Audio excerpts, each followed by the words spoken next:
I've got a submission here from airmax23, just done some basic line of sight tuning and wants me to take a look at the Blackbox log to see how things are looking so far. So let's go ahead and do it. As usual, the first thing I'm going to do is just take a quick look at your gyros to characterize the overall noise level of the copter. I'm going to zoom all the way out. And we can see here that these are not the absolute thinnest lines we've ever seen, but they're pretty thin. Nothing really too worrisome to speak of. Interestingly, the line almost seems to be thicker when the throttle is low. So nothing here that jumps out as a problem. But not to the point where I would go, oh yeah, it's so clean. You could definitely have less filtering. Let's just take a quick look at your configuration. Gyro LPF is off. See, so you are running without the hardware filter in the IMU. If you were running with that filter, you would see slightly less noise, but it's debatable whether you would think the copter flew better or not. If you're not seeing any symptoms of noise now, then you probably don't need to worry about turning that on. This is not an unhealthy noise level, but not just the absolute most astonishingly clean copter either. What are your props, I wonder? Doesn't say. Oh well. Yeah, that might just be because either your motors, let's see, RMRC20, I don't know those motors specifically. Might just have props that are not the absolute most well balanced from the factory. Don't worry about it. It's probably not affecting your flight performance. Take a look at the roll axis. So here again we see this characteristic high frequency activity that I am seeing a lot of in the 2 kilohertz gyro sync. I really do have some question as to whether that is actually present in the PID loop or whether that is aliasing from the black box. Very nice. You're logging to flash at 1:1. Well, that does answer that question. Excellent. You're logging at 1:1, so there is no aliasing. You're going straight to flash. Yay. So that tells us that this is absolutely 100% what is actually coming out of the PID loop. Okay. So so we can see we've got a lot of high frequency components here, which is the very narrow zigzags. If I just turn off the D here, the D trace, and the motors are very active, I am hesitant to try to judge too much whether that's a good or a bad thing, because I think this may just be sort of par for the course. The higher the sampling rate we get, the more high frequency components we can actually see and respond to, as opposed to them just sort of being swept by the wayside and lost.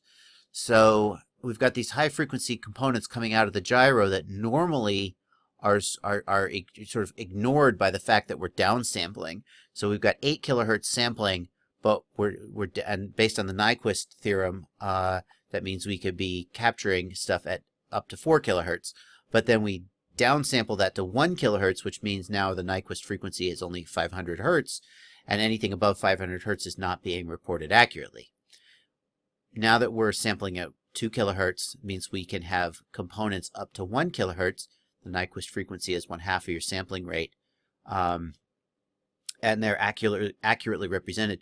So my gut feeling is that these high frequency components that we see in the 2 kilohertz traces are frequencies between 500 hertz and 1 kilohertz that are now visible, that were not visible before except as aliasing noise when we were sampling at only 1 kilohertz.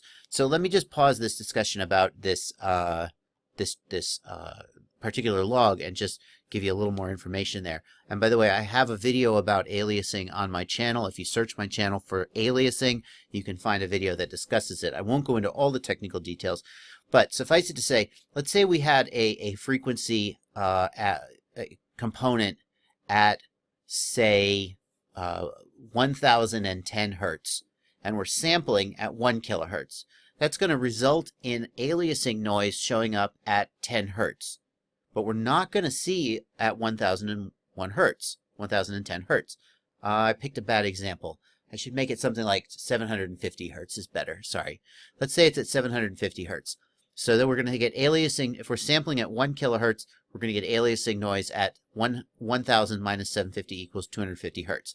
It's going to look like there's a peak at around 250 hertz, but there really isn't. That's the aliasing noise. When we go from sampling at 1 kilohertz to sampling at 2 kilohertz, now our Nyquist frequency is 1 kilohertz, and we can accurately capture that 750 hertz data. And it's going to show up in the logs at 750 hertz instead of at 250 hertz. So that, I think, is why we see more of these high-frequency components. These high-frequency components used to show up as aliasing noise in the 1 kilohertz logs. Now they're showing up at their actual frequency. By the way, there's still aliasing going on to some degree because we may have frequency components above the 1 kilohertz Nyquist frequency that we're now at. And those components are showing up as aliasing noise as well. Although the higher the frequency we get to, I think the weaker the signal is going to be, and the less aliasing noise you're going to see added in. In other words, as we go from 2 kilohertz to 4 kilohertz and so on, I think we're going to see less and less of this difference. But I think that's why we're seeing these high frequency components become visible now that we're at 2 kilohertz instead of 1 kilohertz. I think these are components that were always present. We just weren't seeing them except as aliasing noise because we were undersampling the signal. So what does that mean for our tuning? Now we'll get back to the tune. Well, it makes the motors a lot more jittery because the PID loop is actually trying to respond to these high frequency things. And is that a problem? I don't know. That's a question for somebody like Boris to answer because there's a perspective where you could say, well, these high frequency components, we can't possibly respond to them. We should just ignore them. Maybe we should apply a low pass filter to the P term. Or maybe there's a component where you say, a perspective where you say, we're just going to let this stuff come through and the motors will inherently act as a low pass filter. Oh, but my motors, and now they're getting super hot because my D term is too high. And these are all questions for the developers. I'm afraid I don't have any input there. But I think that's why we're seeing these components. If we do look overall at the P term, you know, I don't see any. If we kind of just try to ignore the high frequency components and look at the lower frequency activity, you know, when we go to high throttle here, we can see that the P term does not in any way start to flip out. We do see a little bit of sort of surging here coming out, but overall, here's again high throttle. The P term is very well, very refined, very well controlled. No signs of getting out of line here. We do see a little bit of spikiness here as you're dropping the throttle. Possibly you're doing some prop wash, or maybe you're in the middle of a turn. I don't see any indication here that your P term is here, so we're starting to get some surging here. So we definitely see the P term getting active in that we see some surging starting to happen. We don't see any hard oscillations, and in fact, I suspect, and I've heard some reports that even with very, very high P gains, this 2 kilohertz gyro sync doesn't get hard oscillations. It's just sort of that on top of it. So I think maybe we're going into a realm where looking for high frequency oscillations is not actually going to be able to tell us whether our P gains are too high. We just have to kind of look at the overall activity level, and we can see the P term actually even settles down when we throttle up. It's very interesting. But suffice it to say, I don't see any signs of bad behavior that would indicate excess P gain. So I'm going to say, if you want to turn it up, feel free and see if you like how it flies. It's not going crazy. Your P gain is 3.8. And just for perspective, I mean, I'm not flying the exact same copter as you, but yeah, 3.8 and 3.8. What's your frame? Seriously, Dodo. That's the flight controller, sorry. What is this frame? Hang on. Let's have a look at what it looks like. Yeah, so well, it's an X style, but it's an H style frame in that it's spread out along the axis. So I am surprised. I wouldn't expect that your pitch and your roll gain would be the same, unless you got a custom mix, which you don't. So I wouldn't expect that. I would think that your roll gain could come up a little bit, and see if you like how that flies better. It is right now at 3.8. Try taking it to 4.5. And I think that might be a little too much, but give it a try and see if you like how it flies better. Now, let's keep going. Let's look back at your D term, because this extra activity in the P term is making the D term a lot more sensitive, and we need to have lower D gains or the motors will really flip out. And it feels to me like even though some D activity can be good, even though it doesn't look good in the trace, it flies good. It feels to me like this is too much D term activity. The D term is just all over the place, just really messy. And I think that's contributing to making your motors, if we watch the motors, really making them very jittery. So it feels to me like I would want to bring the D gain down just based on what we're seeing here. Hang on. Let me jump back here. Your D gain on roll is, wow. Oh, no, that's the float. Oh, thank God. Your D gain on roll is 17. Still not that high. Take it down to 12 and see if that's a little better. It's, there's a line where you say, well, the trace looks messy, but it flies good. But it just feels to me like this can't be good. Then again, we're in this new realm of 2 kilohertz, and who knows what might be good or might be bad.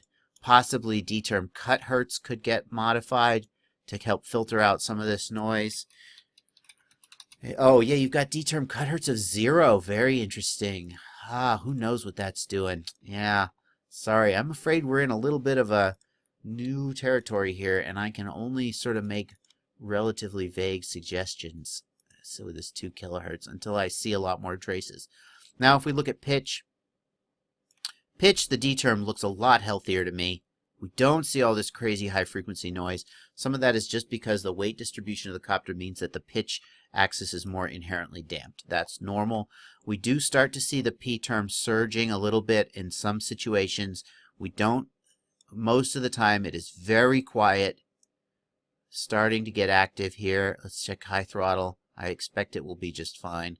A little bit of surging at high throttle. Again, I really feel like it could come up and would sharpen up the copter considerably. Don't see any signs of bad activity. The D term looks okay. I would leave the D term here. It's got a lot of high frequency stuff in it, but that's just kind of unavoidable. But just, it sort of settles down here. We don't see the D term in magnitude being overwhelming the P term. Let's go back. Hang on.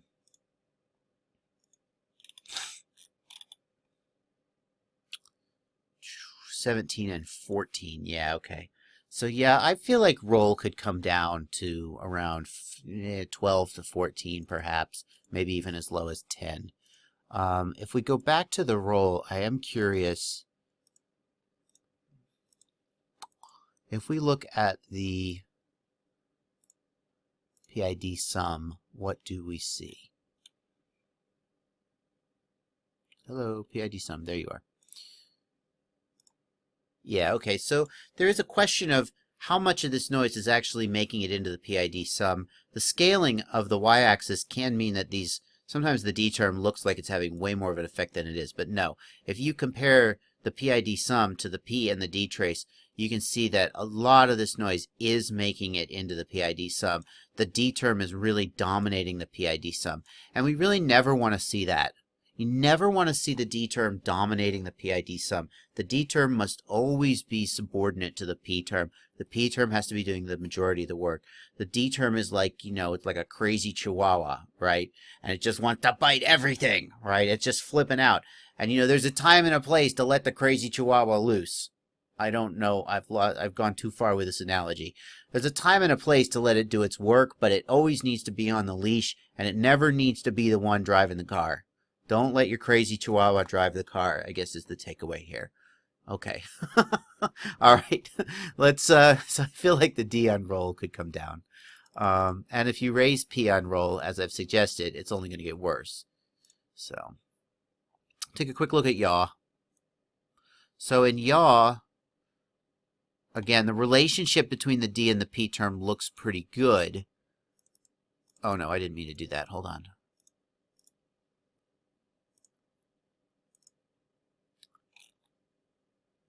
Now if we look at the PID sum, we can see that the P term, the line most closely matches the P term. We don't see the D term dominating this line.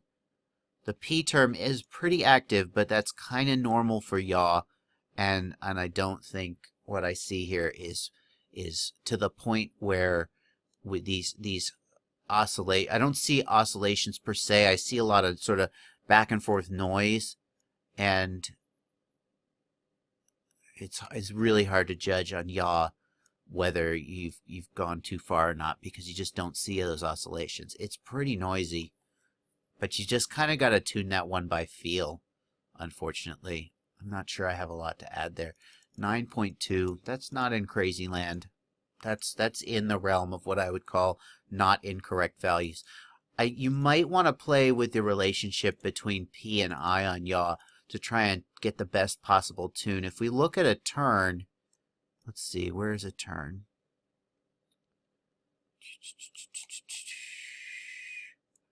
Let's see what we got here.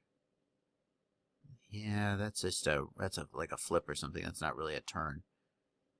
Here you go into a turn, I term goes positive, and then yeah, you go back to center. I term goes back to center pretty quickly. That doesn't look bad. That doesn't look bad. I term is reaching the 0 line pretty close with RCC command. So I don't think that's not too bad. You're probably all right. Yep. Okay. Well, hope that's helpful. And sorry it took so long to get to your log. I don't know why your original uploaded link didn't work, but glad we got to it. Hope that's helpful. Happy flying.